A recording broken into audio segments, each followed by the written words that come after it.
Assessore Torrenti, il Friuli Venezia Giulia è una regione che investe in cultura e il Mittelfest in questo senso continua a essere centrale. Sì, una regione che investe in cultura e fortunatamente questo viene riconosciuto anche a livello nazionale e anche le nuove assegnazioni del Fondo Unico Spettacolo riconoscono gli sforzi che stiamo facendo qui sugli investimenti, anche su una razionalizzazione della rete e una migliore qualità delle proposte e anche in qualche modo maggior coordinamento complessivo della nostra offerta culturale e dei beni culturali. Diciamo in questa logica Mittelfest è il punto di riferimento, sappiamo che è anche il centro un po' di una rete degli altri grandi festival della regione e in questa logica tra l'altro sono contento anche della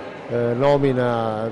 certo anche nostra, in Federculture, quindi che è il luogo centrale insomma, per le politiche culturali del Paese, a rappresentare le regioni italiane e quindi diciamo gli sforzi fatti da questa giunta e dalla nostra regione insomma, sono premiati